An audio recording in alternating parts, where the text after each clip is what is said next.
Hello, writers. I'm Josiane Fortin, and today I'm so happy to be interviewing Ieva Dalbiņa. She is not a writer. She's a sales funnel strategist and copywriter, and she's going to give us tons of advice on how to sell more books. So listening, because it's going to be very interesting. So please, Ieva, please tell us a little bit about you. Hi, I'm so happy to be here. As you said, I am a sales funnel strategist and copywriter.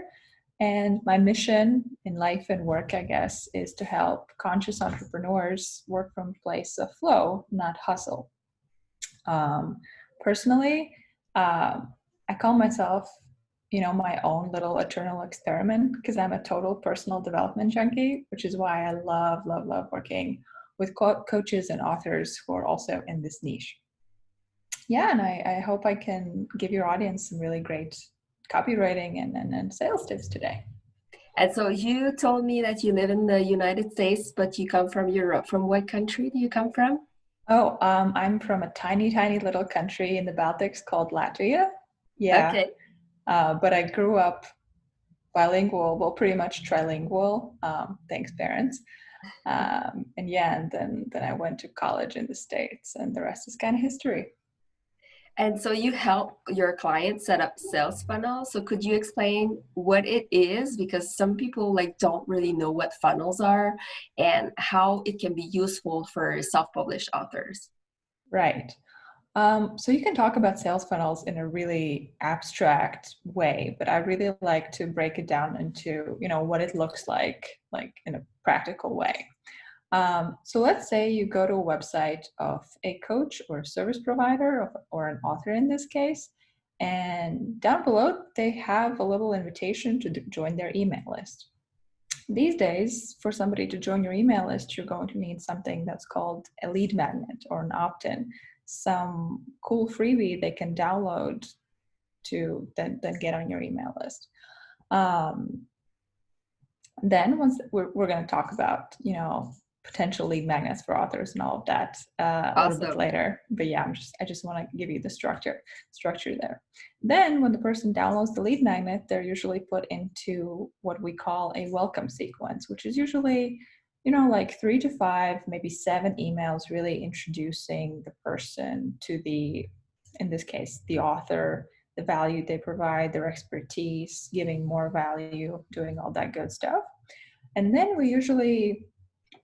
I recommend that my clients nurture their new email subscribers for a few weeks before putting them into a sales sequence, which is specifically designed to sell their book or program or product. That's that in a nutshell. Somebody downloads your thing, they get on your email list, you nurture them, and then hopefully you get a sale. It can look much more complicated than that once you bring in, for example, Facebook ads into the picture. And some people do quiz funnels where you then have 4 different sequences for each quiz answer and that kind of stuff. I love doing those, but that's the basic concept that you need to know. Okay. And so self-published authors would use a funnel like that so that they find potential readers. And then at the end of their sales process, they would offer their book, right? Yeah, absolutely. I have also seen people, introduce people to their book at the beginning of the funnel. And then, if you're a nonfiction author, you probably have way more expertise than can be condensed into a single book. So I've seen some people offer extra services or courses down the line, to increase revenue and do all that good stuff. Okay, but so yeah, the book is the first thing that you can sell if you have a strategy of selling higher ticket items after. Yeah, absolutely. In that case, I would even put the book at the end of the welcome sequence because it's a relatively low cost investment, and then move forward with the higher cost investments. But your whole sales funnel can also be set up to just sell the book. And if you don't have any, extra services or programs right now, that's perfectly fine. You can do this with just a book. Okay, but then what do you offer as a freebie? That's the big question. Yeah, right. Okay, so this is going to depend a little bit with what your main goal is for the sales funnel. If you're just going to sell the book, or if you have some other programs that you want to sell. Anyway, this is a little bit easier to do for nonfiction books than fiction books. I know that some of your audience members may be fiction writers, and we can Yes. touch on that as well. But for a nonfiction book, a lot of people have been successful with just offering the first chapter in the past. But in my opinion, if you're a lesser known author, that might not be enough to turn a person from, somebody who barely knows you into, a loyal reader. If you're going to go that route, you can mix it up by offering them a audio recording of the first chapter, so that instead of collecting dust in their downloads folder, they can actually listen to it on the go. That would be my recommendation there. But what I would actually like you to do if you are a nonfiction author is take some of that information in your book and condense it down into a resource that could be really helpful for your audience. For example, a checklist of all the things that you recommend people do in your book, or a little mini email course of, let's say, just 5 emails where a person gets a single email every day reminding them to do X thing.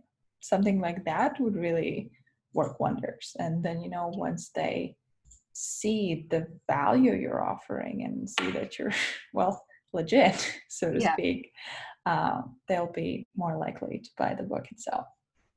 Like the way you put it, I hear some kind of challenge. I've been participating in some challenges. So 5 days where you get emails where, okay, the first day you have to think about this.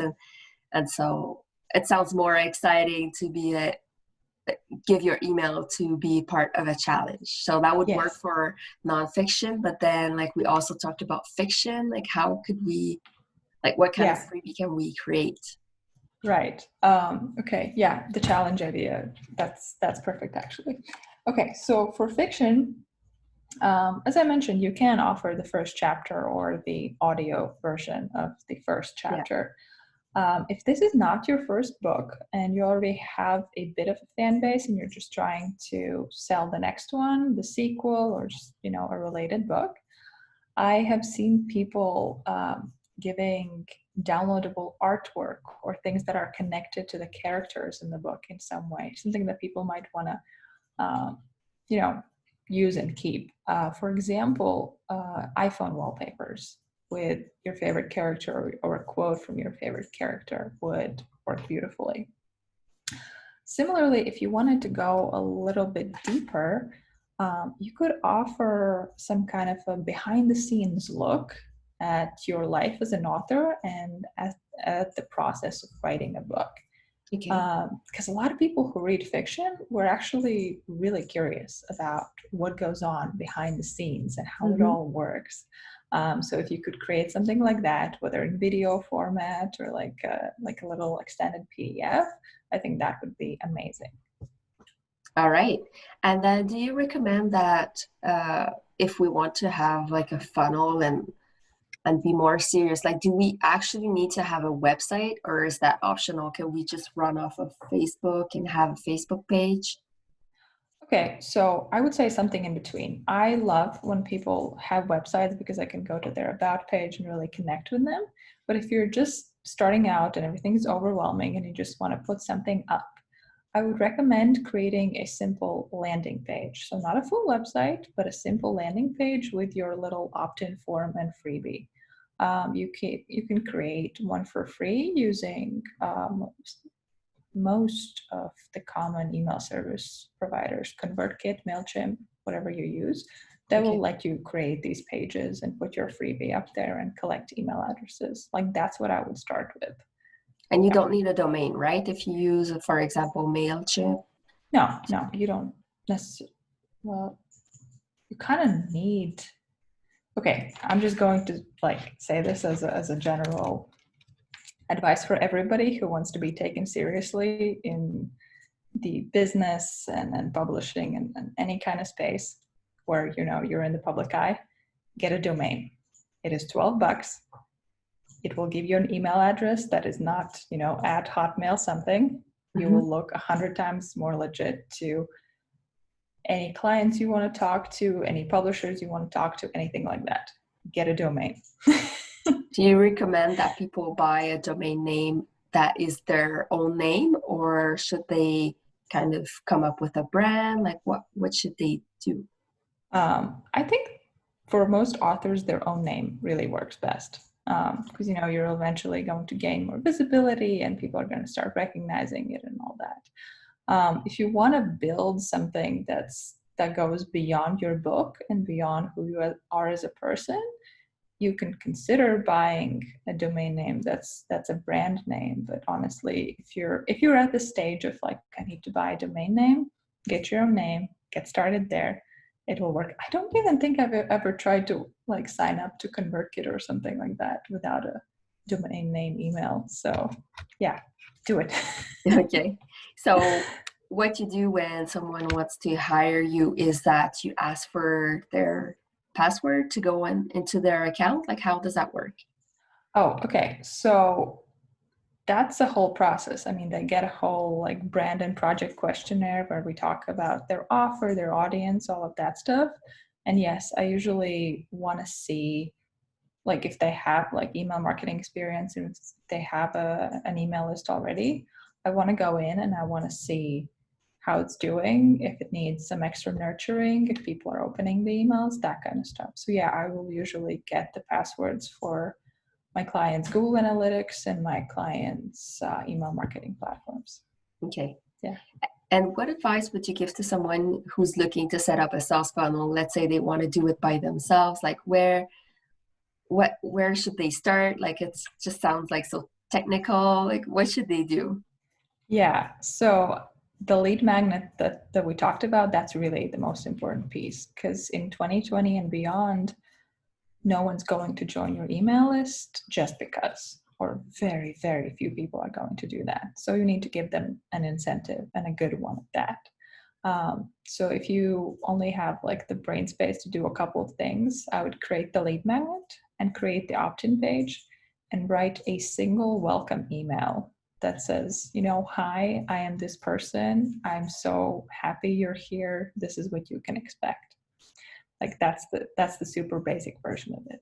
And from there on out, you write more emails. You add to that welcome sequence, start nurturing them, sending them cool stuff, and eventually ask for that sale. Do you include the link for the download directly on the welcome email? Yes. Some people, some email marketing platforms will ask you if you want to send the person directly to your PDF, for example. Do not do that. Make them go to your email, confirm the subscription, and actually read that email you send them, so they actually like develop a bit of a personal connection. Yeah. Okay. Great advice.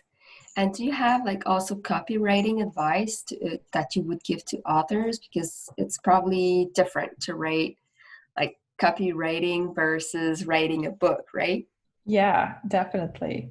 The first thing that I would like everyone to remember is like one of the main copywriting rules. It's clarity over cleverness. I have, tried writing some fiction myself before and done that kind of stuff. And I know it's tempting to be clever and cute and fun with your words and stuff like that.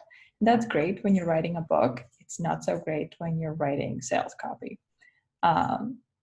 So make sure that everything is clear and that a person who's never met you before, who has no idea what you're about, can easily understand who you are, what you do, and how you can help them and how your book can help them.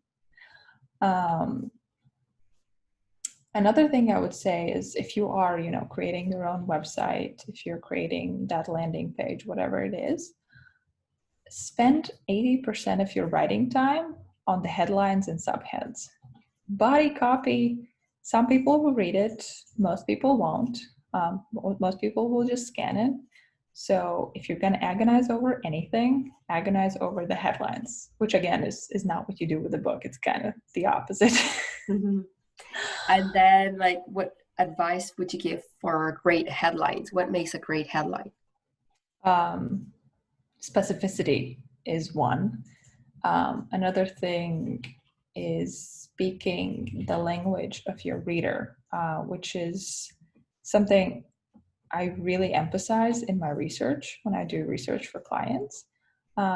If you can, try to create like an ideal reader avatar for yourself, and try to figure out where they hang out. For a lot of people, especially if they're nonfiction writers, a lot of their ideal clients actually hang out in Facebook groups these days.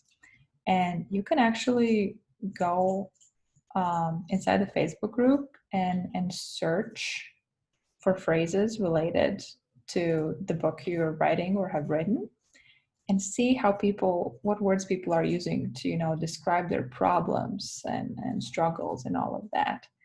The best headlines are often like ripped verbatim from like a Facebook post. Okay. Yeah. Something similar we do is called Amazon review mining, where we will actually go and look at reviews for books in a client's niche, whether a coach or a service provider or something like that. And we'll actually look at especially the negative reviews to see how people are actually, talking about their struggles. So if you can do that, if you can really understand how people talk, you're going to be able to write great headlines that actually make people go, oh, wait, how did you know that? That's totally me. Okay, so you look how they describe their problems, and then you kind of copy that so A that you're little using. bit. Yeah, okay. Yeah, So you're totally. using the right words in their language, and then they'll identify with that. Yeah. Because I know that a lot of nonfiction authors sometimes feel like they have to use a lot of jargon and stuff like that when they're writing, but in fact, their ideal reader does not talk like that. They speak very plainly, and we really want to find those words that they use to talk about their problems and put them there. Like, don't be afraid to literally steal like a part of an Amazon review for some type of book. That's perfectly fine. Do it. So those would be headlines, like Yeah. it's where you find the gold. Yeah, that's the goal. Okay. Yeah. And any other advice that you have about like sales funnel? Like how can we increase sales as authors? I would say remember the rule of one when it comes to any piece of copy you create for your sales funnel, whether it's your landing page, a single email, stuff like that. The rule of one states one reader, one offer, one call to action. The biggest mistake that I see people make when they're trying to sell, when they're not used to selling, is overwhelming their reader, their audience, their subscriber with 70 different links and types of action they can take. Because they feel like, oh, if I give them just something, anything, well, they must click on something here. One call to action per email, one call to action per page. No matter how much you want to add more, don't do it unless it's your homepage. Your homepage on your website is the only exception to this rule. Everything else, one main idea, one call to action. Okay. So if we offer a buffet of options, what is most likely to happen is that people will get confused and they won't buy anything. Is that what you mean? Yeah, it's analysis paralysis. They'll see like 3 different links they can click on and be like, I have to choose now. I don't have enough brain power to choose. Oh my God, let me click out of this email or page or whatever. Yeah. So if you keep it really simple, they'll just say yes or no to that. So it's easier for them to decide. Yeah, pretty much. Keep it simple, straightforward, clear. You'll be just fine. Good stuff. And other advice that you have? No, but if you have any questions about what we've talked about, I'm happy to answer them. All right. I do have one other question, like about copywriting. Where do we use that copywriting? Do we use it on the blurb on Amazon to describe our book? Like where is it useful to use copywriting versus like regular writing that we use in the book? Like on the website, wouldn't I use like my style of writing, or should I use copywriting? Right. So, copywriting doesn't have to be that different from your general style of writing. When I work with clients, I always make sure that their voice really shines through whatever we're doing. Copywriting simply gives you the tools to actually sell. So I would say pretty much anywhere that is not inside your book or inside your program or course is where you use copywriting. It's really everywhere, from your website to your Amazon blurb to even like your checkout page when somebody's purchasing your book. That's copy. But copy doesn't have to be salesy or sleazy or anything like that. It's just your writing elevated a little bit to appeal to people and bring out, the psychological things that make them say yes. Yeah. What are those? Like, I want to hear all the tips. Like, what makes people all the tips. say yes? All the tips. I think like the biggest specific words that people really like, or things like that, because you talked about the rule of one, which is one of the tips. But like I've heard like sometimes you can use specific words that people want to buy more. Okay, so I would generally stay away from like the school of copywriting that says use these words and people will buy more immediately, like psychological triggers, etc., etc. Like, sure, that runs in the background, but what we really want to do with any type of copy is develop a personal connection with the reader, which is why just using random words that are supposed to increase your conversions doesn't work. That's why I said the thing about going and researching like the words and the language that your audience uses to talk about their problems. Because if you can like literally put their own words in front of them, they will immediately see you as somebody who gets them, like really, really gets them. One tip, I guess, copywriting trick that not a lot of people use, actually talking about headlines. When you have actually researched this language and you have, a sentence that describes somebody's problem, that's like, I never thought I could do X. You can actually put little quotation marks around it and put it as a headline, and people will see it as more trustworthy in a sense. It doesn't have to be like a real quote from a client that you have, but putting something in quotation marks automatically makes people pay attention and makes it seem more legit. Okay, so, like it was like some kind of testimonial or... Yeah, anything like that. I love that. Yeah. Anything in quotation marks will draw the eye and then make people go like, so somebody said that. Cool. Yeah. I love that. Really good. And let me know if people want to know more about you, if they want to hire you, where can they find you online? Sure. So my website is just my first name and last name. It's ievadalbiņa.com. And if you go to ievadalbiņa.com/freebie, I have a little launch/sales funnel copy checklist that might help you figure out where you need to start with all that good stuff.